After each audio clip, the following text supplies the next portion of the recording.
नमस्कार, स्वागत है एक बार फिर से भक्ति गंगा पर। मित्रों, हिंदू धर्म ग्रंथों में कई असुरों का वर्णन किया गया है। ये असुर तप करके ईश्वरीय शक्तियां प्राप्त कर लेते थे और ऋषि मुनियों, पृथ्वीवासियों एवं कई देवताओं तक पर अत्याचार करते थे। वे वरदान भी कुछ इस तरह से लिया करते थे कि साधारण मानव और देवताओं के लिए भी उनका अंत करना असंभव हो जाता था। परंतु जब जब किसी असुर के अत्याचार बहुत ही अधिक बढ़ जाते हैं, तब तब भगवान स्वयं कोई ऐसा अवतार लेकर आते हैं जिससे उस असुर का संहार या उद्धार किया जा सके। इसी प्रकार से एक असुर था बाणासुर। राजा बलि के 100 पुत्र थे, जिनमें से सबसे बड़े वीर और पराक्रमी पुत्र का नाम बाणासुर था।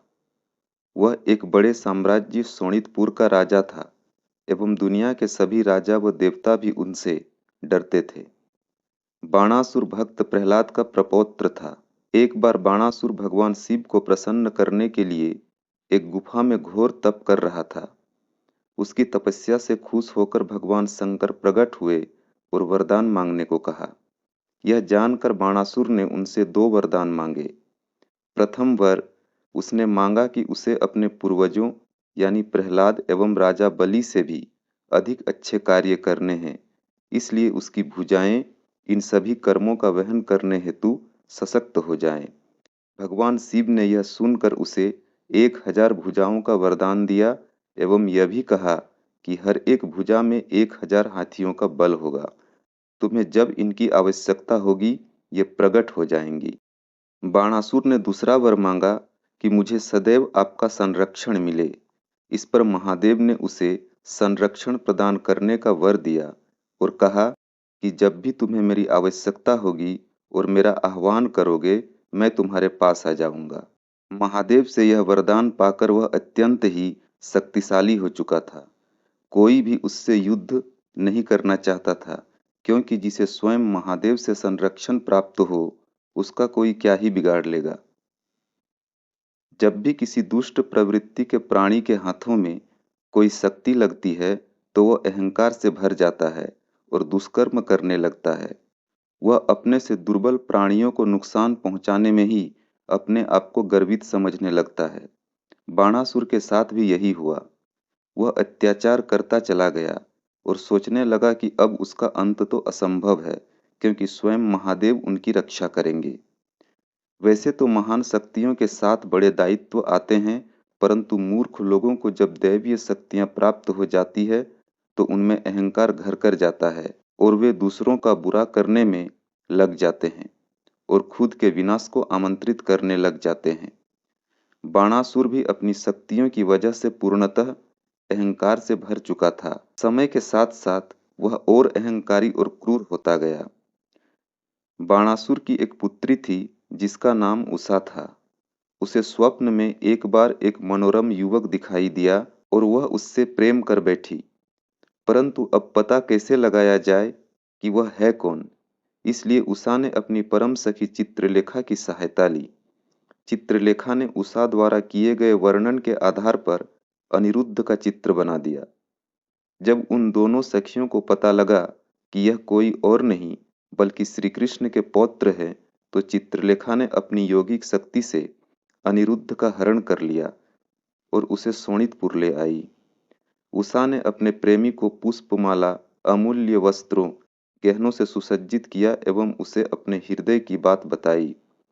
अनिरुद्ध भी उषा के प्रेम में पड़ गए। उषा ने उन्हें अपने कमरे में बंद कर रखा था। दोनों एक दूसरे में इतने खो जाते कि उन्हें पता ही नहीं चलता कि कब सुबह और सांझ हो गई। ऐसे ही कई दिन बीत गए। जब बाणासुर को उसकी भनक लगी, तो वह अपनी पुत्री के कमरे में आया, जहां उसने उषा और अनिरुद्ध को चौसर खेलते हुए पकड़ लिया। अनिरुद्ध को कैद करने के लिए बाणासुर ने अपने सैनिकों से कहा, परंतु अनिरुद्ध ने सभी सैनिकों को हरा दिया। फिर बाणासुर ने वरुण देव द्वारा प्रदान की गई एक शक्ति से उसे बांध दिया और कैद कर लिया। यहाँ उषा भी अपने प्रिय के विरह में उदास रहने लगी और दूसरी तरफ कई दिन बीत जाने के बाद भी जब अनिरुद्ध राज्य में नहीं लौटे, तो यदुवंशियों ने उन्हें खोजना प्रारंभ कर दिया। यदुवंशियों ने उन्हें यहाँ-वहाँ हर ओर ढूंढा, लेकिन राजकुमार कहीं नहीं मिले।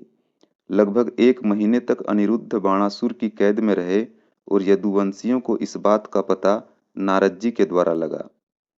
यह सूचना मिलते ही तुरंत यदुओं की सेना ने बाणासुर पर आक्रमण करने हेतु एवं राजकुमार को मुक्ति दिलाने के लिए 12,000 अक्षौहिणी सेना के साथ शोणितपुर को घेर लिया। श्री कृष्ण ने स्वयं जाकर बाणासुर से कहा कि अनिरुद्ध और उषा को मुक्त कर दो तो तुम्हें कोई क्षति नहीं पहुंचाएंगे। दोनों ने गंधर्व विवाह तो कर ही लिया है। द्वारका की प्रजा इन दोनों के स्वागत हेतु तत्पर है। इस पर बाणासुर ने अपना अहंकार दिखाते हुए श्री कृष्ण का ही अपमान करने का प्रयत्न किया और उषा का हाथ देने से मना कर दिया। तब श्री कृष्ण वहां से अनिरुद्ध को मुक्त कराकर लेकर आए और बाणासुर को यह कहा कि तुम्हारे पास केवल 1 दिवस का समय है। यदि हाँ की तो बारात शोणितपुर आएगी, अन्यथा युद्ध होगा। लेकिन बाणासुर कहाँ मानने वाला था। वह युद्ध की तैयारी करने लगा। बाणासुर स्वयं महादेव के पास गया और अपनी ओर से युद्ध लड़ने हेतु उन्हें आमंत्रित कर आया। अगले दिन युद्ध क्षेत्र में एक ओर श्री कृष्ण, बलराम, अनिरुद्ध, अन्य राजकुमार एवं नारायणी सेना थी और दूसरी ओर बाणासुर, उसकी सेना, महादेव, श्री गणेश, कार्तिकेय एवं नंदी। इतना बड़ा युद्ध देखने के लिए स्वयं ब्रह्मा, अन्य देव, अप्सराएं एवं यक्षिनियां भी आई। युद्ध आरंभ होते ही बलराम, अनिरुद्ध, नंदी, गणेश, कार्तिकेय एवं अन्य योद्धा आपस में युद्ध करने लगे। कुछ समय युद्ध ऐसे ही चलता रहा। जब श्री कृष्ण स्वयं बाणासुर पर आक्रमण करने आए तो महादेव बाणासुर के संरक्षण में आ गए और महादेव एवं श्री कृष्ण के मध्य विनाशकारी युद्ध प्रारंभ हो गया। महादेव अपने वचन से बंधे हुए थे। वे जानते थे कि बाणासुर गलत है, परंतु फिर भी अपने वरदान की रक्षा करने हेतु उन्हें स्वयं नारायण के अवतार श्री कृष्ण से युद्ध करना पड़ा। श्री कृष्ण एवं महादेव के इस युद्ध में दोनों ने ही एक दूसरे पर विभिन्न प्रकार के अस्त्र शस्त्र का प्रयोग किया।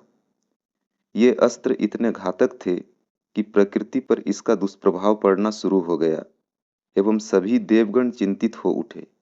लेकिन युद्ध यहाँ थमने का नाम ही नहीं ले रहा था, क्योंकि दोनों में ही एक समान शक्तियों का वास है और दोनों ही एक दूसरे को पराजित नहीं कर सकते थे। अंत में श्री कृष्ण ने भगवान शिव पर महाजमनास्त्र चलाया, जिससे कि वे शिथिल अवस्था में चले गए एवं युद्ध क्षेत्र से दूर स्थापित हो गए। इसके बाद युद्ध क्षेत्र में बाणासुर व कृष्ण आमने सामने आ गए। सभी चकित थे कि महादेव कहाँ अदृश्य हो गए।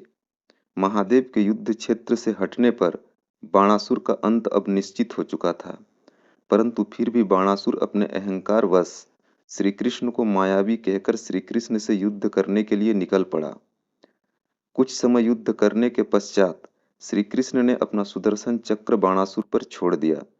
सुदर्शन चक्र ने बाणासुर के सहस्त्र हाथों को काट दिया। इसके पश्चात भी श्री कृष्ण का क्रोध कम नहीं हुआ और वे उसका शीश भी काटना चाहते थे।